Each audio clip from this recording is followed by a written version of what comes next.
불치에 끊겼는데 그래도 마침 여기까지 하고 나서 끊겼으니까 됐어요. 뭐 자 이렇게 했는데 그 컨덕터에서 흐르는 전류 양상하고 그냥 일반 그 컨덕터가 아닌 그런 외부 바깥에서 그러니까 프리스페이스 아무것도 없는 공간에서 전자가 움직이는 양상하고 그 전류하고 다르게 나타나죠. 그래서 이런 걸 컨벡션 커런트라고 했는데 이런 그 컨덕터 내부에서 흐르는 전류는 이렇게 드리프트 되면서 속도가 얼마 안 나면서 움직이기 때문에 전류가 굉장히 느리게 흐르는 건데 느리게 흐르는 거지만 하여튼 그런 커런트를 갖다 컨덕션 커런트래요. 그런데 느리게 흐르지만 여기에서 보면은 순간적으로 여기에 전류는 딱 전개를 거는 순간 느리게 오는 게 아니라 우리 이거보다 더 빠르게 전류가 흘러요. 갑자기 왜 그렇게 되느냐? 얘는 공중을 이렇게 날아가서 부딪히는 거 없이 가지만 전자가 이렇게 전자가 아니라 이제 지금 이런 전하가 시간적으로 전하가 여기서부터 쭉 여기까지 오는데 걸리는 시간이 있기 때문에 그 전류가 와서 비로소 이렇게 팍 하고 전류가 흐르는 거예요. 전류 이렇게 저기 또 하나가 있으면 또 하나 전류가 탁 하고 들어오죠. 그 다음에 온 것이 약간 떨어져 들어온다면 전류가 이렇게 들어올 거예요. 연속적으로 들어오면 이제 이렇게 계속 들어와 가지고 어떤 이런 상태를 유지하겠지요. 근데 이제 진짜 끊겨갖고 중간에 없다가 나중에 저 멀리서 하나가 나중에 들어왔다. 그럼 이렇게 전류가 흐르겠죠. 전하들이 뭔가 이쪽에서부터 여기서 시작해갖고 여기까지 날라와서 지나가는 순간에 전류가 흐른다 이렇게 말을 하죠. 그게 컨덕션 커런트예요. 전하가 직접 움직여야 돼요. 이때는 어때요? 여기는 전하가 움직여 가려고 하는데 부딪혀서 못 가는데 그럼에도 불구하고 여기는 전하가 있잖아요. 이미 꽉 차 있기 때문에 여기는 전하가 튀어나와요. 거의 전개를 걸어준과 동시에 여기서 탁 튀어나오죠. 이렇게 이 튀어나오는 것이 굉장히 느리지만 제 끝머리에서 어쨌든 있던 전자들도 있으니까 이 자유전자는 도체의 제일 끝머리도 있을 테니까 그 끝머리에 있는 것이 순간적으로 이렇게 나오게 되면 거의 걸어준과 동시에 나오는 거예요. 얘는 전자들이 여기 있던 것이 날라와 가지고 이걸 통과할 적에 이 면을 통과할 적에 전류가 흘렀다 이렇게 말하는 거지만 얘는 여기서 걸어준과 동시에 하는 거죠. 이걸 내가 설명할 때 가끔 이런 설명을 해요. 여기에 파이프가 이렇게 있는데 거기에 콩이 가득 들었다. 콩들이 들었다. 콩들이. 그런 상황에서 여기서 빨간 공을 하나 집어넣었어요. 그러면은 여기서 공 하나 툭 튀어나오죠. 집어넣은과 동시에 밀려가지고 툭 튀어나오죠. 그 빨간 공이 아니죠.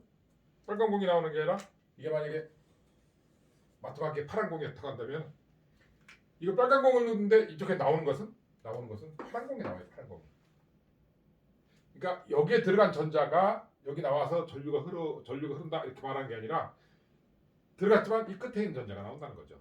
여기서는 어때요?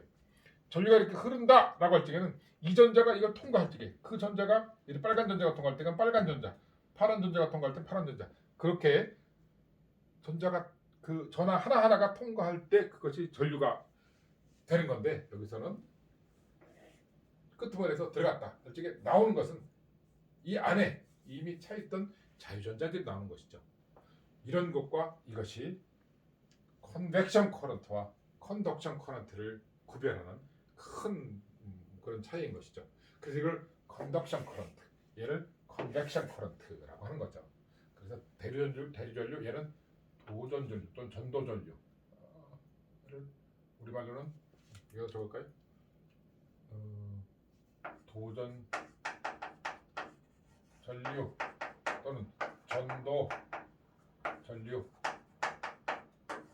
도체 내부에서 있는 전류, 도체 내부에서 프리 일렉트론들 때문에 생기는 그런 전류들이죠. 나중에 또 전류를 그 하나 정도 더 정의하게 되는데 그 나중에 7장에 가서인데 그 나중에 가서 또 하나의 전류는 이런 디스플레이스먼트 커런트라는 게 있어요. 이거는 이름만 알아도요. 디스플레이스먼트. 전자기학 2의 마지막 쯤에 배우게 될 거예요. 디스플레이스먼트 커런트. 그런데 이건 변위전류라고 하는 건데 변위전류가 뭐냐? 다른 말로 디스플레이스먼트 커런트 이게 바로 전파예요. 전파를 이루고 있는 기본적인 그 성분이 바로 그것이다. 그래서 전류의 종류는 컨덕션 커런트 대리전류, 컨덕션 커런트 도전전류, 디스플레이스먼트 커런트 변위전류 그 정도 있다 이렇게 생각하는데 이건 뭔가 모르더라도 전하들이 직접 이렇게 움직여 가서 그때 하나하나 그 전류의 그 부분을 형성하는 것이 컨벡션 커런트. 이렇게 프리 일렉트론들이 도체 안에 가득 차 있어 가지고 이쪽에서 전기가 걸리자마자 이 끝에 있던 프리 일렉트론들이 쏙 빠져나오는 상태, 그런 전류가 흐르는 상태, 연속적으로 전류가 흐르겠죠. 그렇게 흐르는 상태를 컨덕션 커런트다 이렇게 이야기를 합니다.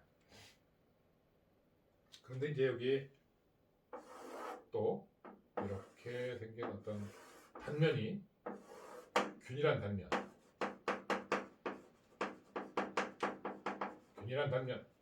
단면, 유니폼 크로스 섹션 있겠죠. 유니폼한 단면 크로스 섹션을 가진 도체가 있다. 이것이 컨덕티비티가 시그마다. 시그마 퍼 지멘스 퍼 리터 이런 식의 균일한 단면을 가지고 있다. 그 단면이 면적이 S다. 그렇다고 한다면 여기에 흐르는 전류가 I라고 할 적에 여기에 지금 길이를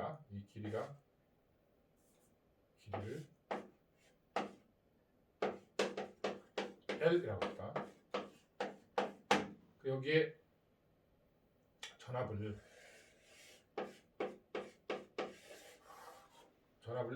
V만 가해주면 전류가 I만큼 흐르겠죠. 그리고 우리가 전류 I는 전류 I가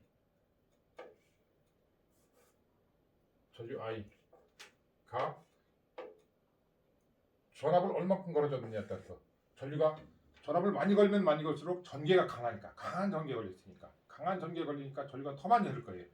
강한 전기에 걸리면 어때요? 왜? 강한 전기에 걸리면 전류 밀도가 더 높아지죠.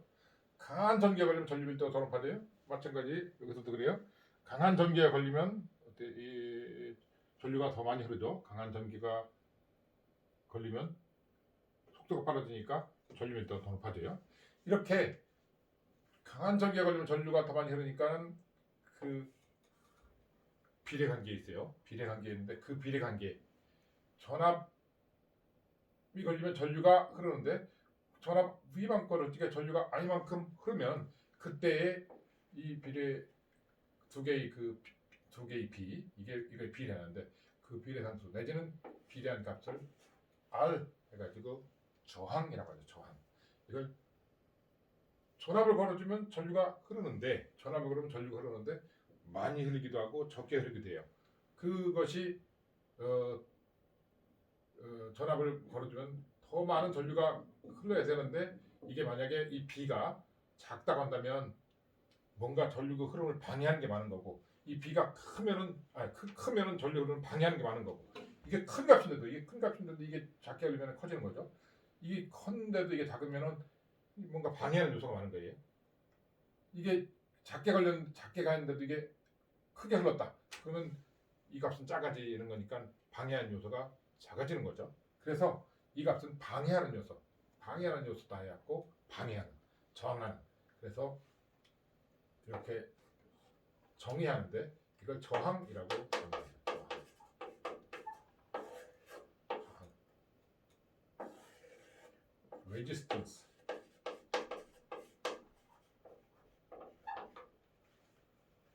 그래서 레지스턴스라고 하는 것은 V 나누기 I 이렇게 정의하는데 이 V는 이 안간에 걸린 B는 일렉트릭 필드 하고 일렉트릭 필드하고 길이 D, 길이 L 곱이라고 볼 수 있죠. 물론 이걸 적분해갖고 해야 되는데 균이라니까는 EDL 해야 되는데 균이라니까 여기서 여기까지 균일하게 일렉트릭 필드 또 길이가 L 해갖고 EL 이렇게 적을 수 있을 거예요. I는 전류밀도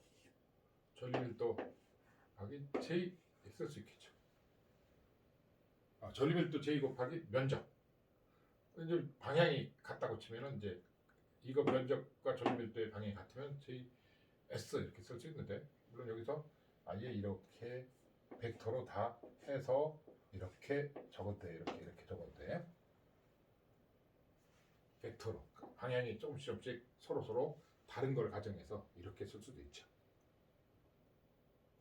그러면 이제 이것은 물론 이걸 적분을 할 수도 있어요. 그 유니폼하지 않다면. 근데 일단은 균일하다라고 가정을 하게 되면 이렇게 될 수가 있는데 이때 우리가 J라는 것이 뭐라고 했어요? 여기서 여기 시그마 E 바로 여기 밑에 있네. J라는 것이 그래서 이제 안 지우고 이렇게 옹색하게 좁은 데서 이렇게 하고 있는데 이런 것들을 살리기 위해서 J. 그래서 이것은 시그마. 그다음에 E. 그다음에 S. 이걸 뭐 그냥 다 같은 방향이다. 모든 것이 다 같은 방향으로 되어 있다. ES. 같은 방향으로 되어 있다. E, L 쓸 수 있겠죠.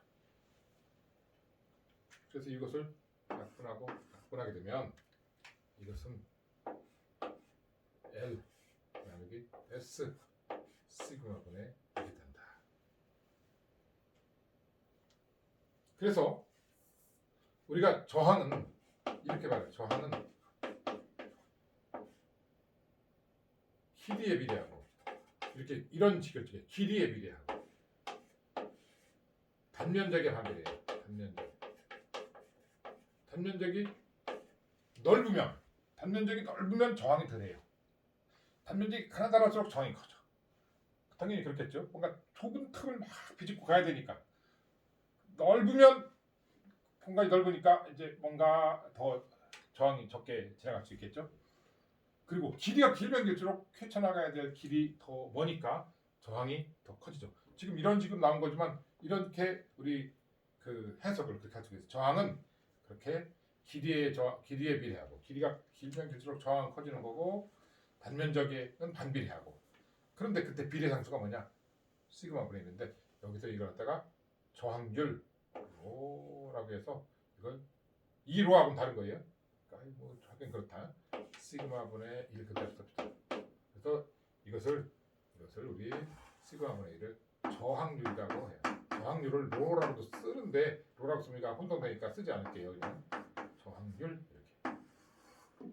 이건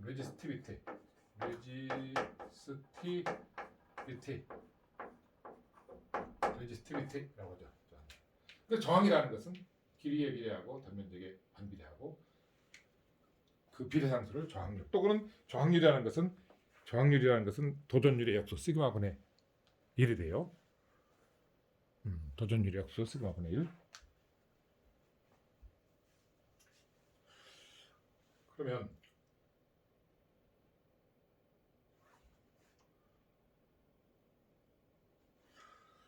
어디쯤에다가 할까? 여기쯤에다가 좀 지우고 여기다가 단위 할까 했을까? 단위를 아까 어떻게 한다고 했어요? 단위는 이거를 아까 Gms per m라고 한다고 했어요. 이렇게 이제 이번에 문제를 하나 풀어봅시다. 예제가 하나 있어요. example를 5-1이던가 길이가 1km. 뭐 책을 보고 합시다. 예제 번호하고 봅시다.